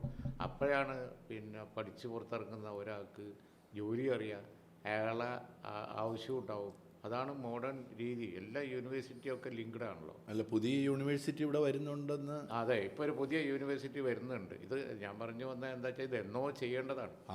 വൈകിപ്പോയി, വളരെ വൈകി. പണ്ട് പിന്നെ AK ആൻ്റണി മുഖ്യമന്ത്രി ആയിരിക്കുന്ന സമയത്ത് ഒരു ജിമ്മുണ്ടായിരുന്നു, ഗ്ലോബൽ മീറ്റ്. അന്ന് ഈ ഹയർ എഡ്യൂക്കേഷൻ നമ്മൾ പരിഷ്കരിച്ചില്ലെങ്കിൽ വരാൻ പോണ ദുരന്തം ഇതാണ്. കുട്ടികൾ ഇവിടെ നിൽക്കില്ല, മുഴുവൻ ഒഴുകും. അന്ന് ബ്രെയിൻ ഡ്രെയിൻ ഉണ്ടാവുന്ന അന്ന് നമ്മൾ പറഞ്ഞതാണ്. അന്ന് പ്രൈവറ്റൈസേഷൻ അതുപോലെ തന്നെ ഈ പറഞ്ഞതൊന്നും പറയാനേ പറ്റില്ല. ഫോറിൻ യൂണിവേഴ്സിറ്റിന് കൊണ്ടുവരാന്ന് പറഞ്ഞാൽ അവൻ അപ്പം തന്നെ കൊള്ളരുതാത്തവനായി പോകും, വലിയ വായടപ്പിക്കും. ഇപ്പോൾ ഏതായാലും ഇപ്പൊ നിർബന്ധിതരായി അല്ലേ? അതെ, ഇപ്പോൾ വിവേകം ഉദിച്ചു, വൈകി വിവേകം വന്നു. അപ്പോഴേക്ക് കൊല്ലം കുറച്ച് കഴിഞ്ഞു. ഞങ്ങൾ നിയമസഭയിൽ പറഞ്ഞു അത്. പക്ഷെ ഇപ്പം ഏതായാലും കുറെ പ്രൈവറ്റ് ഏജൻസി മുന്നോട്ട് വരുന്നുണ്ട്, പ്രൈവറ്റ് ഏജൻസീസ് ഈ പുതിയ യൂണിവേഴ്സിറ്റിക്ക് തുടങ്ങാനുള്ളത്. അത് പ്രൈവറ്റ് യൂണിവേഴ്സിറ്റികൾ വന്നാൽ ലോകോത്തര ടെക്നോളജി നിലവാരവും പുതിയ കോഴ്സസും കാര്യങ്ങളും ഒക്കെ ക്യാമ്പസിനകത്ത് അവർ കൊണ്ടുവരും തീർച്ചയായിട്ടും. അതിൻ്റെ ബില്ലാണ് ഇപ്പോൾ അവതരിപ്പിച്ചിരിക്കുന്നത്. അവിടെ ഒരു പ്രശ്നം ഇതാ പറഞ്ഞല്ലോ, മറ്റേ അല്ലേ 25 കോടി രൂപ. അതായത് ഇപ്പം നിലവിൽ കേരളത്തിൽ പിന്നെ കോർപ്പറേറ്റ് മാനേജ്മെൻറ്റ്, ഇപ്പോൾ കുറേ ക്രിസ്ത്യൻ മാനേജ്മെൻ്റ് ഉണ്ട്, അതുപോലെ NSS, SNDP, അതുപോലെ MES, ഇങ്ങനെയൊക്കെ ഉള്ള വിദ്യാഭ്യാസ ഏജൻസികളുണ്ടല്ലോ. അത്തരം അവർക്ക് ഭയങ്കര സെറ്റപ്പ് ഉണ്ട്. അവർക്ക് കോളേജസ് ക്യാമ്പസുകളൊക്കെ ഉണ്ട്. അറിവാനസിൻ്റെ ഒക്കെ ക്യാമ്പസൊക്കെ എന്താ അത് ഈ ബില്ലിൽ കണക്കിലെടുത്തിട്ടില്ല. 25 കോടി കെട്ടുന്നവന് പിന്നെ തുടങ്ങാം എന്നാണ് ഞങ്ങൾ. ഈ അടിസ്ഥാന സൗകര്യം ഉണ്ടായിരിക്കെ പിന്നെ 25 കോടി കെട്ടണ്ടല്ലോ. അത് എങ്ങനെയാ നിയമസഭയിൽ? ഞങ്ങൾ നിയമസഭയിൽ എതിർത്തു. ഞങ്ങളിപ്പോൾ മുൻഗണന കൊടുക്കണം എന്ന് പറഞ്ഞു. ഇപ്പോൾ കേരളത്തിൽ ഒരുപാട് പിന്നെ നിലവിലുള്ള പിന്നെ കോളേജുകൾ നടത്തുന്ന, സ്ഥാപനങ്ങൾ നടത്തുന്ന, അതുപോലെ തന്നെ ഈവൻ പിന്നെ സെൽഫ് പിന്നെ നടത്തുന്ന എല്ലാ സ്റ്റാൻഡേർഡുള്ള ഏജൻസികളുണ്ട്. അവർക്കൊക്കെ മുൻഗണന കൊടുക്കണം എന്ന് ഞങ്ങൾ പറഞ്ഞു. മാത്രമല്ല അവരെ ഈ കണ്ടീഷൻ ഒഴിവാക്കണം. 25 കോടി കിട്ടണം, ആദ്യം കെട്ടി വെക്കണം അല്ലേ? പക്ഷേ 25 കോടി കൊണ്ട് വരുന്ന ആർക്കും കൊടുക്കും എന്ന് പറഞ്ഞാൽ അത് ശരിയല്ലല്ലോ. അത് വേറെ മെറിറ്റ് നോക്കണം. ഈ രംഗത്ത് പരിചയമുണ്ടോ? പരിചയമുണ്ട്. അപ്പോൾ ഇവിടെ കേരളത്തിൽ ഒരുപാട് പിന്നെ എക്സിസ്റ്റിംഗ് സൗകര്യം ഉണ്ടല്ലോ. അവർക്കൊക്കെ എന്നോ അവർ തുടങ്ങാൻ റെഡിയായിരുന്നു. ഞാനതാ ഈ അന്നത്തെ ജിമ്മിൻ്റെ 2001 പറഞ്ഞു. അന്നൊക്കെ അവിടെ ഒന്ന് അവതരിപ്പിച്ചതാ എല്ലാവരും. 25 വർഷങ്ങൾ ഞങ്ങൾ തയ്യാറാണ്. ലോകോത്തര നിലവാരത്തിലുള്ള പിന്നെ യൂണിവേഴ്സിറ്റികൾ തുടങ്ങാൻ ഞങ്ങൾ തയ്യാറാണെന്ന് കേരളത്തിലെ ഇവിടെയുള്ള പരമ്പരാഗതമായി നടക്കുന്ന വിദ്യാഭ്യാസ ഏജൻസികളൊക്കെ അന്ന് പറഞ്ഞതാണ്. അനുവാദം തന്നാൽ മതി തുറന്നു. എന്നിട്ട് ഫോറിൻ യൂണിവേഴ്സിറ്റികൾ ഇവിടെ വന്ന് ജിമ്മിൽ ഇതിനൊക്കെ പ്രസൻറ്റ് ചെയ്തു. പക്ഷേ ഐഡിയോളജിക്കൽ കാരണത്താൽ ഇവർ എതിർത്തു ഭയങ്കരമായിട്ട്. ഞങ്ങളന്ന് ഭരണത്തിലാണ് പ്രതിപക്ഷം എതിർത്തു. രൂക്ഷമായ സമരം ഉണ്ടായി. പക്ഷെ ആ സമരം മറികടന്നാണ് നമ്മൾ പ്രൊഫഷണൽ കോളേജ് കൊടുത്തത്. അതെ. അത് തന്നെ എത്രയോ വിദ്യാഭ്യാസ വിപ്ലവമെന്ന് തന്നെ കേരളത്തിൽ പറയാം. പിന്നെ എഞ്ചിനീയറിംഗ് കോളേജുകൾ, മെഡിക്കൽ കോളേജുകൾ, നമ്മൾ വരെ മതസ്ഥാപനങ്ങൾ വരെ കൊടുത്തു. ഞങ്ങൾ നേതൃത്വം കൊടുക്കുന്ന പട്ടിക്കാട് അറബി കോളേജ് നമ്മൾ തുടങ്ങിയില്ലേ, എഞ്ചിനീയറിംഗ് കോളേജ് തുടങ്ങി നമ്മുടെ ഗവൺമെന്റ് കാലത്താണ്. അതൊരു വലിയ വിപ്ലവമല്ലേ. ഒരു മതസ്ഥാപനായി നിൽക്കുന്ന പട്ടിക്കാട് കോളേജ് ഒരു എഞ്ചിനീയറിംഗ് കോളേജ് വലിയ റെവല്യൂഷനാണല്ലോ. അവർക്ക് സൗകര്യങ്ങളുണ്ട്. യൂണിവേഴ്സിറ്റി തുടങ്ങാനുള്ള സൗകര്യങ്ങൾ ഇപ്പോഴും ഉണ്ട് അവിടെ. അതിൻ്റെ ആലോചനയിലാണ്. ഇവിടെ ഹോസ്പിറ്റലുകൾ ഇത്രയുണ്ട്. നമ്മുടെ നേഴ്സിംഗ് സ്കൂളുകൾ വളരെ കുറച്ചേ ഉള്ളൂ. കുട്ടികൾ മുഴുവൻ കർണാടക, തമിഴ്നാട് സ്ഥലങ്ങളിലേക്ക് നേഴ്സിംഗ് പഠിക്കാൻ പോവുക. ഇവിടെ കോളേജ് അനുവദിച്ചാൽ ഈ പ്രശ്നം അവസാനിക്കും. തീർച്ചയായും ചൂണ്ടിക്കാണിച്ചത് വലിയൊരു സംഭവമാണ്. ഇത് വലിയ മണ്ടത്തരാണ്. കാരണം ഏറ്റവും കൂടുതൽ ജോബ് ഓപ്പർച്യൂണിറ്റി ഉള്ള ഒരു ഏരിയ യൂറോപ്പിലുണ്ട്, അമേരിക്കയിലുണ്ട്, ഗൾഫിലുണ്ട്. അല്ല നമ്മുടെ നാട്ടിൽ തന്നെ ഉണ്ടല്ലോ. ഉണ്ട്, നാട്ടിലുണ്ട്. ഒരു കുട്ടി പഠിക്കുന്നതിന് 8 ലക്ഷം രൂപ, 10 ലക്ഷം രൂപ ഫീസ് തന്നെ. ഇവിടെ ഒരു കോളേജ് ഉണ്ടെങ്കിൽ ഇവിടെ അത് ചെലവാക്കാമല്ലോ. അതിന് പകരം അത് കർണാടകയിലാണ്. മലയാളികളുടെ ഒരു പിന്നെ ഇതാണിത്, മേഖലയാണത്. നേഴ്സുമാർ നമ്മൾ ലോകം മുഴുവൻ എല്ലായിടത്തും, ഇപ്പൊ ഈവൻ ഡൽഹിയിൽ പിന്നെ എവിടെ ചെന്ന് കഴിഞ്ഞാൽ മലയാളികളാണ്. പക്ഷെ നമുക്ക് അതിനുള്ള കോളേജ് സൗകര്യം പറഞ്ഞു വളരെ കറക്റ്റാണ്. വളരെ വിഷമിച്ചാണ് ഒരു കോളേജ് കൊടുക്കുന്നത്. കൊടുത്താൽ തന്നെ അവർ നിയന്ത്രിക്കുക. അത് കുട്ടികളെല്ലാം പുറത്തേക്ക് പോകില്ല. ഒരു ലോബി പ്രവർത്തിക്കുന്നുണ്ടോ എന്ന് തന്നെ നമുക്കത് മാനിഫെസ്റ്റോയിൽ വെക്കണം. നമ്മൾ മാനിഫെസ്റ്റോയിൽ വെച്ച് ഞങ്ങളുടെ ഒരു ഐറ്റാക്കി എടുക്കണം. തീർച്ചയായും ജോബ് ഓപ്പർച്യൂണിറ്റി അല്ലേ നമ്മൾ. അതെ. ഈ പ്രൊഫഷണൽ കോളേജ് അതുപോലെ തന്നെയാണ്. കാരണം ഇത് പ്രൈവറ്റൈസ് ചെയ്തപ്പോൾ, സ്വാശ്രയ സ്ഥാപനങ്ങൾ അനുവദിച്ചപ്പോൾ ആ എതിർപ്പ് മറികടഞ്ഞത്. അനുവദിച്ചില്ലായിരുന്നെങ്കിൽ ഇവിടെയുള്ള കുട്ടികൾ മുഴുവൻ കർണാടകയിലും അവിടെയൊക്കെ അങ്ങനെയാണല്ലോ. ലോബി ഉണ്ടായിരുന്നു. ആ ലോബിയാണ്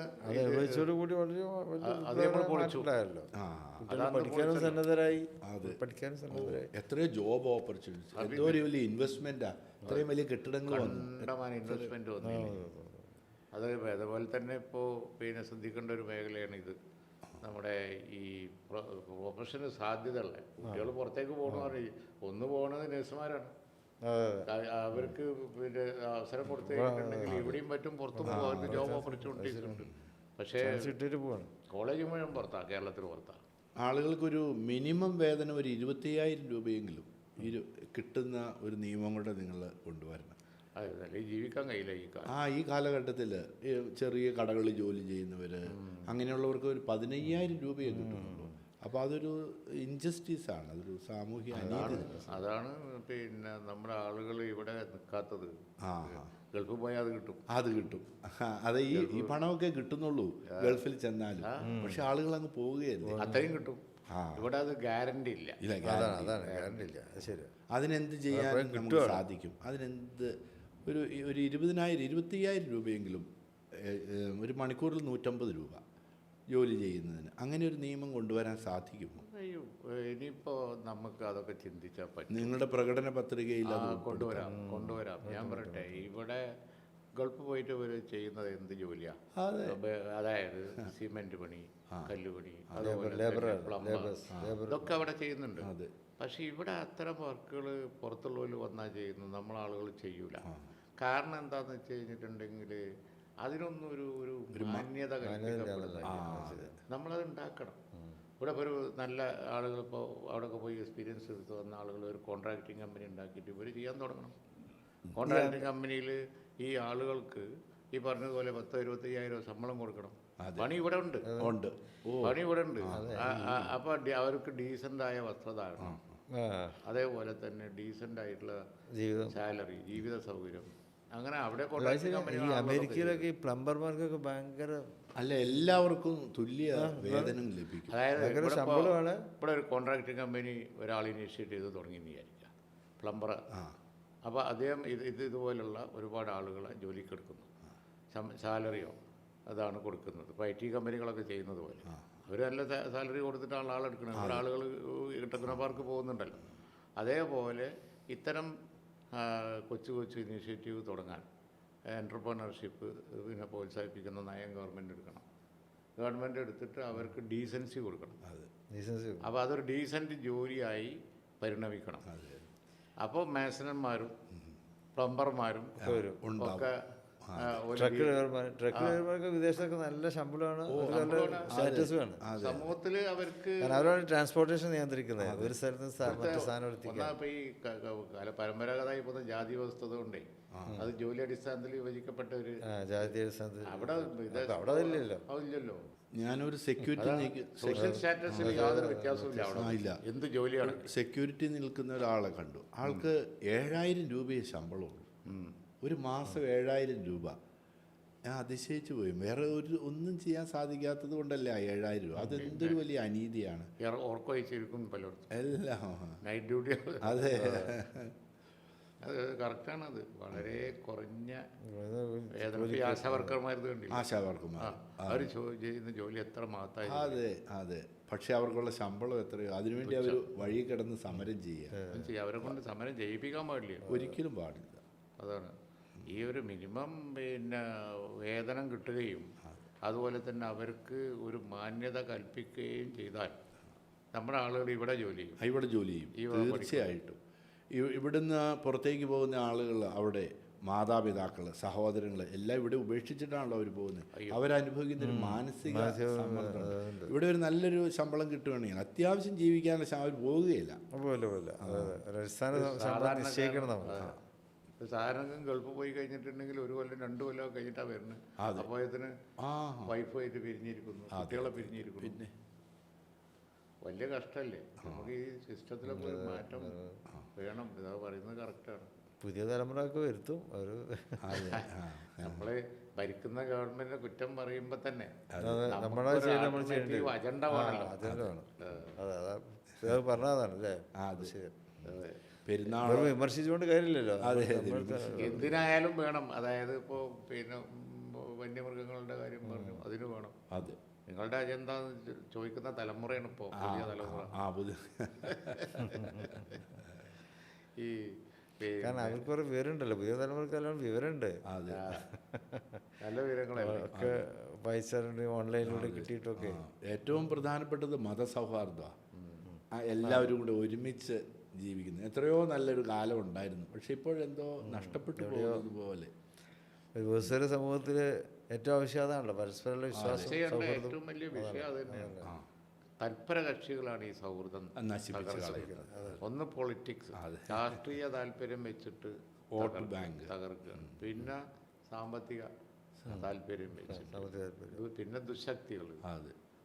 അല്ലാതെ ഇപ്പോൾ പിന്നെ നമ്മളെ നാട് ഇങ്ങനെ ആയിട്ടില്ലല്ലോ, ഒരു കാലത്തും ആയില്ല. 90% ആളുകളും ഒരുമിച്ച് ജീവിക്കാൻ ആഗ്രഹം, 10% ആണല്ലോ.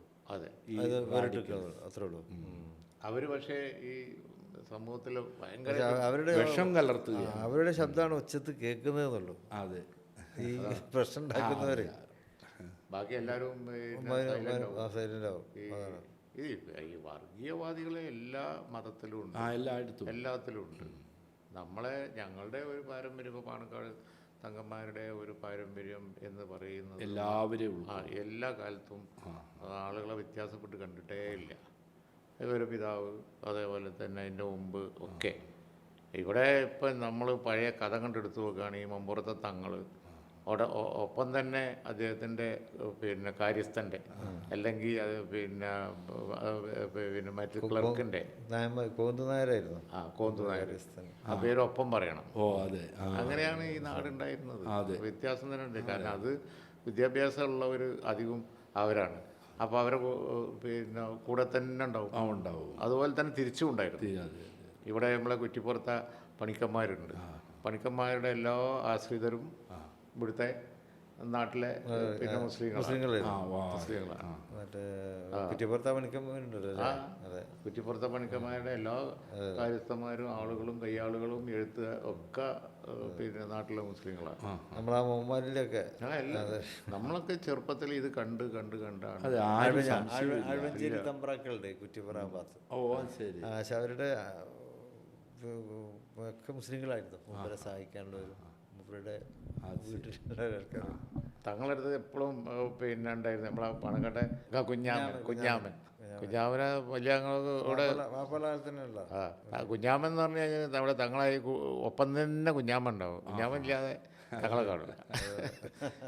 ഇങ്ങനെ സാഹിബിൻ്റെ ആണെങ്കിൽ കൃഷിയൊക്കെ ഡെവലപ്പ് ചെയ്ത ക്രിസ്ത്യാനികളല്ലേ കൂടെ ഉണ്ട്. പിന്നെ കംപ്ലീറ്റ് ഞാനതല്ലേ പറഞ്ഞത്, ഇവിടെ ഈ മുഴുവൻ കൃഷി ഈ നാട്ടുകാരെ പഠിപ്പിച്ചത് തന്നെ ഇവിടെ വന്ന കൃഷിക്കാരാണ്. വാണിസാറൊക്കെ ക്രിസ്തു മതക്കാരെന്ന് പറയില്ലല്ലോ, കൃഷിക്കാരെന്നേ പറയുള്ളൂ.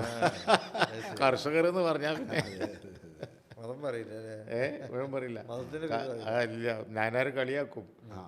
അധ്വാന സിദ്ധാന്തം വാണിസാറിൻ്റെ അധ്വാന വർഗ സിദ്ധാന്തം. നമ്മൾ അധ്വാനി എന്ന് പറഞ്ഞു നേരെ വാണിസാർ. ആ അധ്വാന വർഗം എന്ന് മൂപ്പര് പറയുന്നത് പിന്നെ അധികം ഈ കോട്ടയം ഭാഗത്തൊക്കെ ഉള്ള കൃഷിക്കാർ ക്രിസ്ത്യാനികളോ കാര്യങ്ങളും പറ്റുക. പക്ഷെ അവരെ ഇങ്ങനെയാണ് ടേം ചെയ്യാം. പിന്നെ മതം പറയേണ്ട കാര്യമില്ല. കൃഷിക്കാരെന്ന് പറഞ്ഞാൽ അത് തന്നെ മനസ്സിലാവും. അതാണ് വാണിസാറിൻ്റെ അധ്വാന വർഗ സിദ്ധാന്തം. അപ്പോൾ നമുക്ക് എന്താണെന്ന് വെച്ചാൽ സൗഹൃദം വേണം. അത് വലിയ വീണ്ടും കൊണ്ടുവരണം. അത് ഇപ്പോൾ വല്ലാതെ മോശമാവുന്നു ബോധപൂർവം. പക്ഷേ സമൂഹത്തിലൊരു വലിയ വിഭാഗം അത് ആഗ്രഹിക്കുന്നുണ്ട് ഈ സൗഹൃദം. അതെ, ഇപ്പോൾ അടുത്ത കാലത്തുണ്ടായ ചില പ്രശ്നങ്ങളൊക്കെ നമുക്ക് ബോധ്യപ്പെട്ടതാണല്ലോ. അതെ, മുനമ്പം വന്നു, ബാക്കി കാര്യങ്ങളൊക്കെ തന്നെ. പൊതുസമൂഹം എപ്പോഴും ഹോസ്പിറ്റലിൽ ഒരാൾ രോഗിയായിട്ട് ചെന്നാൽ അവിടെ ക്രിസ്ത്യാനിയെന്നോ ഹിന്ദു എന്നോ മുസ്ലിമെന്നോ രോഗിയല്ലേ. അവർക്ക് പിന്നെ മതത്തിൻ്റെ ഒരു വിഷയമില്ലല്ലോ. ഐസിയിൽ കിടക്കുന്ന ആൾക്ക് മതമുണ്ടോ? അങ്ങനെ രക്തം കൊടുക്കുമ്പോൾ നമ്മുടെ സ്കൂളുകളിലൊക്കെ പഠിപ്പിക്കുന്നതൊക്കെ പിന്നെ അധികവും ക്രിസ്ത്യൻ. നേരത്തെ ആദ്യ കാലഘട്ടത്തിൽ ടീച്ചർമാരും മാഷന്മാരൊക്കെ അതല്ല ഇപ്പൊ ഇവിടെ തന്നെ താമസാക്കി വന്നിട്ട് തിരിച്ചു പോകുന്നില്ല. അവർക്ക് ഇവിടുത്തെ സെറ്റിലേഴ്സാണ്.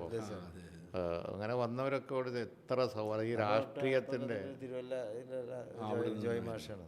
മാഷും ഭാര്യയും എടുത്തല്ലേ അല്ലേ. പൊളിറ്റിക്സിൻ്റെ അതിപ്രസരല്ലേ ഇതിന് താല്പര്യങ്ങളും അല്ല. അല്ലെങ്കിൽ നമുക്ക് അറിഞ്ഞുകൂടല്ലോ ഈ വ്യത്യാസം. എത്രയോ നല്ലൊരു ഒരുമിച്ചായിരുന്നു. വയനാട്ടിലൊക്കെ എത്ര കായ് വളരെ കുടിയേറ്റക്കാരൊക്കെ ഭയങ്കര നന്നായിട്ട് ജീവിച്ചു. സൗഹൃദമായിട്ടല്ലേ പോയിക്കൊണ്ടിരിക്കുന്നത്. ഇപ്പോഴേത് കാര്യം പറഞ്ഞാലും ആള് ഏത് മതത്തിലുള്ള ആണെന്നാണ് നോക്കുന്നത്. പിന്നെ മീഡിയ വഴി അതങ്ങോട്ട് ഈ സോഷ്യൽ മീഡിയ എല്ലാം അതെ അതങ്ങോട്ട് മോശമാക്കുകയാണ്. പക്ഷെ നമ്മളിങ്ങനെ പരിതപിച്ചിരുന്നിട്ട് കാര്യമില്ല. അതെ, നമ്മളെന്തെങ്കിലും ചെയ്യണം. ശ്രീ അബ്ദുൽ ജെ കലാം ഇന്ത്യയുടെ പ്രസിഡന്റ് ആയിരുന്നല്ലോ. അദ്ദേഹം നമ്മൾ ഒരിക്കലും ഏത് മതക്കാരനാണെന്ന് നോക്കുന്നേ ഇല്ലല്ലോ. എല്ലാവർക്കും അഭിമാനമല്ലേ. പക്ഷെ ഇന്ന് അങ്ങനെ ഒരാളെ കേട്ടാൽ അത് ഏത് മതത്തിൽപ്പെട്ട ആളാണ്. അതെ, ഉടനെ അങ്ങനെ ഒരു ഇതിലേക്ക് മാറി വരികയാണ് നമ്മുടെ സൊസൈറ്റി. അത് വലിയ മോശമാണ്, അപകടമാണ് സമൂഹത്തിൽ. ഈ ഒരു പ്രബുദ്ധ കേരളത്തിനെ സംബന്ധിച്ചിടത്തോളം വലിയ അപകടം. അത് പിന്നെ പിതാവിനെ പോലെ അതുപോലെ തന്നെ തങ്ങളെ പോലെയുള്ള ആളുകളൊക്കെ ഒന്നിച്ചിറങ്ങി കൈകാര്യം ചെയ്യണം.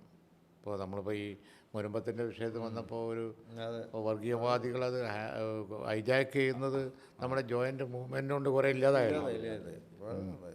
വൻതോതിൽ ഹൈജാക്ക് പ്രത്യേകമായിട്ട് അഭിനന്ദിക്കുകയാണ് ആ കാര്യത്തിൽ. കാരണം ഇപ്പോൾ നമ്മളന്ന് മുസ്ലിം സംഘടനകൾ തീരുമാനം എടുത്തല്ലോ, മുനമ്പത്ത് നിന്ന് കുടിയിറക്കാൻ ഞങ്ങൾ അനുവദിക്കില്ല എന്ന് പറഞ്ഞല്ലോ. പക്ഷെ അത് നിങ്ങളൊക്കെ അത് ഭയങ്കര നിനക്ക് സ്വാഗതം ചെയ്തല്ലോ. ആ പലരും നമ്മളെ കാണാൻ വന്നു, പിതാവ് വന്നു, ക്ലിമിസ് തിരുമേനി വന്നു, ആ സന്തോഷം പറയാനേ.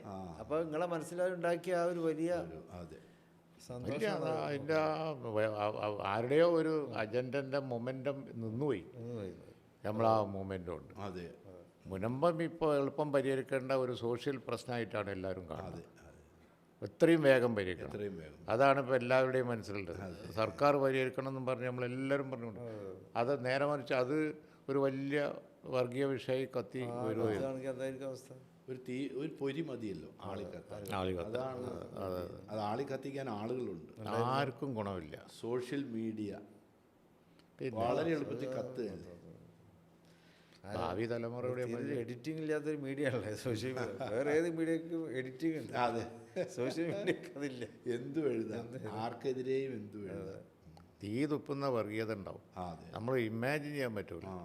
സോഷ്യൽ മീഡിയയിൽ വരുന്ന അത്രക്ക് മോശമായിട്ട് പറഞ്ഞത്. പിന്നെ ഇതിൻ്റെ ഇപ്പോഴത്തെ വേറൊരു വലിയ പ്രോബ്ലമാണ് നമ്മളമ്മ ഈ മയക്കുമരുന്നിനെതിരെ നമ്മൾ ഒരുമിച്ച് യുദ്ധം തന്നെ ചെയ്യണം. ഏറ്റവും വലിയൊരു ഇപ്പോൾ തങ്ങൾ ഏറ്റവും കൂടുതൽ ഇപ്പോഴത്തെ ഇഫ്താർ പാർട്ടികളിലൊക്കെ പറഞ്ഞുകൊണ്ടിരിക്കുന്നത് അവിടെ ചർച്ച ചെയ്തു തന്നെയാണ്. നാനാജാതി മതസ്ഥരും ഉണ്ടായിരുന്നു. അത് എല്ലാവർക്കും പറയാനുള്ള ഒരു കാര്യം അതാണ്. ഈ അത്രക്ക് അതിൻ്റെ ഭവിഷ്യത്ത്. അതെ, രണ്ട് കാര്യങ്ങളുണ്ട് മയക്കുമരുന്നിൻ്റെ കാര്യത്തിൽ. ക്യാമ്പയിനും വേണം, നടപടിയും വേണം. ലോകത്തൊക്കെ നടപടി കൊണ്ടേ പലരും അത് പറയുന്നുണ്ടല്ലോ അല്ലേ. ലോകത്ത് നടപടി കൊണ്ടാണ് നിയന്ത്രിച്ച് പല ലോകരാജ്യങ്ങളെ പിന്നെ ഡെത്ത് അവരുടെ പെനാൽറ്റി പണിഷ്മെന്റ് കൊടുക്കുന്നുണ്ടല്ലോ. ഡെത്ത് പണിഷ്മെന്റിന് കൊടുക്കുകയാണല്ലോ. അതിപ്പോൾ നമ്മൾ ഫ്ലൈറ്റിൽ പോയി ഇറങ്ങുമ്പോൾ തന്നെ ഫ്ലൈറ്റിൽ തന്നെ അനൗൺസ് ചെയ്യാണല്ലോ, ഇവിടെ ഈ രാജ്യത്ത് മയക്കുമരുന്ന് ഭയങ്കര ശിക്ഷാർഹമാണ്, ഡെത്ത് പണിഷ്മെൻ്റാണ്. അതിന് നമ്മളോട് പറയുന്നുണ്ട്. അറിയാതാണ്ട് ചെല്ലണ്ടെന്ന് വിചാരിച്ചിട്ട്. എല്ലാ അറബ് രാജ്യങ്ങളിലൊക്കെ പിന്നെ വെളിച്ചം കാണൂല പിടിച്ചാൽ. അതെ, ഈ കുട്ടികളിലേക്ക് എത്തുന്ന സ്കൂളിൽ പഠിക്കുന്ന കുട്ടികൾ പരസ്പരം പോരടിക്കുകയല്ലേ. നമ്മളെല്ലാവരും കൂടി ശ്രദ്ധിക്കേണ്ട ഒരു വിഷയം. ഒന്ന് ചോക്ലേറ്റ് കൂടിയൊക്കെയാണിത് അല്ലേ. അതിലൊക്കെ ഒരിക്കൽ ടെംപ്റ്റ് ചെയ്യപ്പെട്ടാൽ പിന്നെ അടിമപ്പെട്ടു പോകും എന്നാണ് പറയുന്നത്. പിന്നെ വളരെ മാരകമായ സാധനങ്ങളാണ് ഇപ്പോൾ ഇറങ്ങുന്നത്. അതാണ് കെമിക്കലാണ്.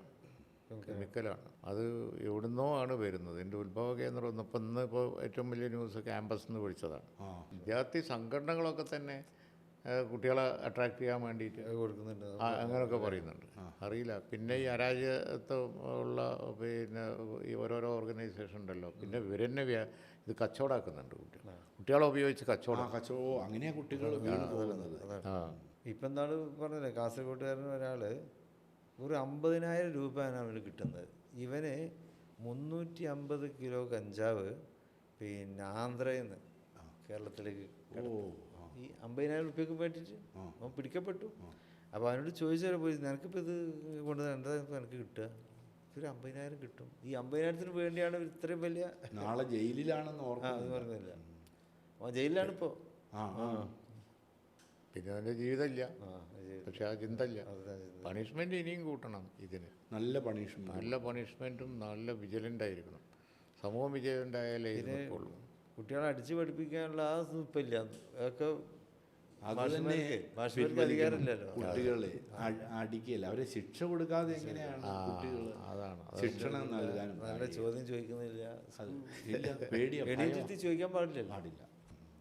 കുട്ടികളെ എണീപ്പിച്ചിരുത്തിയാണ്ട് ചോദിക്കാൻ പാടില്ല. അതെ, നമ്മളെ വാർത്താ മാധ്യമങ്ങളിലൊക്കെ തന്നെ അതിനാണ് പ്രചാരം കിട്ടിയിരുന്നത്. ഒന്നും കുട്ടികളെ ശിക്ഷിക്കാൻ പാടില്ല, ഭയങ്കരമായിട്ട് ഒന്നും ശാസിക്കാനും കൂടി പാടില്ല, അവരെ സ്വാതന്ത്ര്യം. ഇപ്പോൾ ഇത്ര കുറച്ച് വ്യാപകമായ ഇപ്പോൾ എല്ലാവരും സ്വരം ചെറുതായിട്ടൊന്ന് മാറുന്നുണ്ട്. ഈ മതങ്ങൾ പറയുന്നതിനകത്തും കാര്യങ്ങളുണ്ട്. ആത്മീയത വേണമെന്നുള്ളത്, ആത്മീയത വേണം. അതുപോലെ തന്നെ ധാർമ്മിക പാഠങ്ങൾ അനിവാര്യമാണ് പാഠപുസ്തകങ്ങളിലൂടെ, അല്ലേ?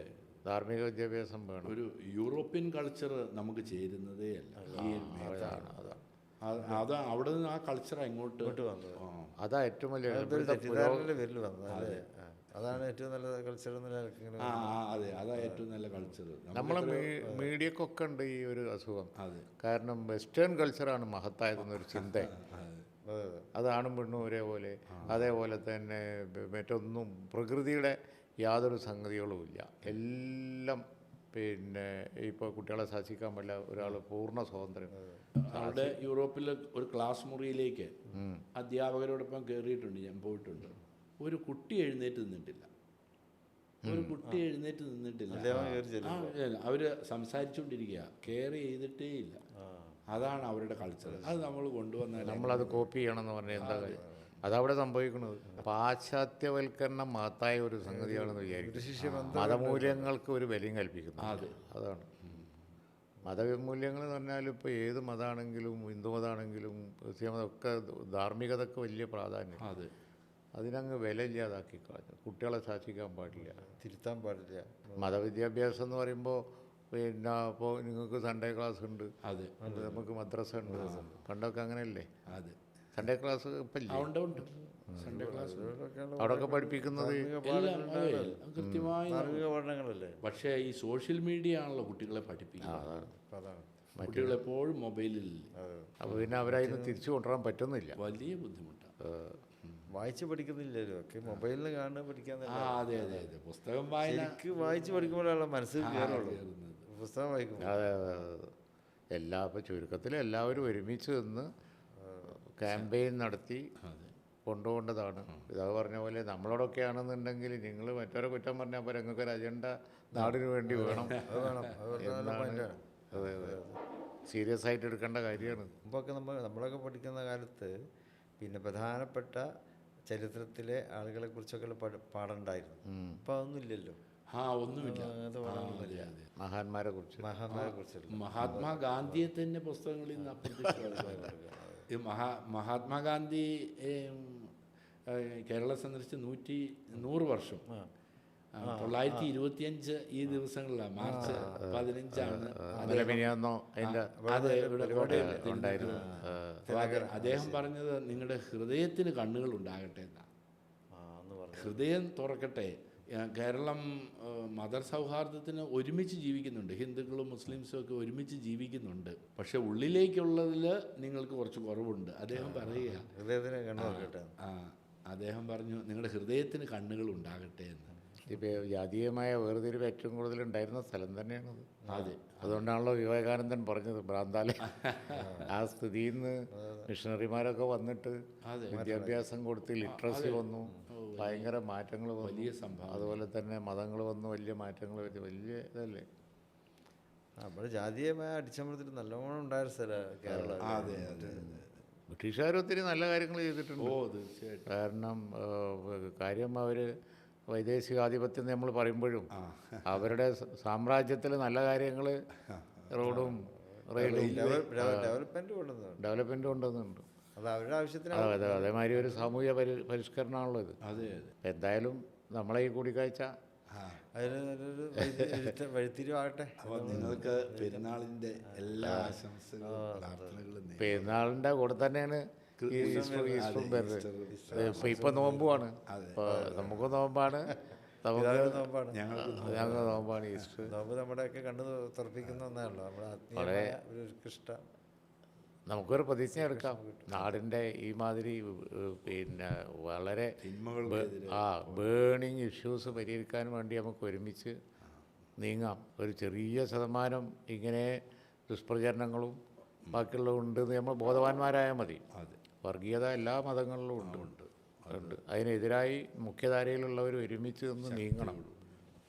അതാണ് വേണ്ടത്. ഏതായാലും വളരെ സന്തോഷം. ചെലവഴിച്ചത് ആയിക്കോട്ടെ, ശരി, സന്തോഷം.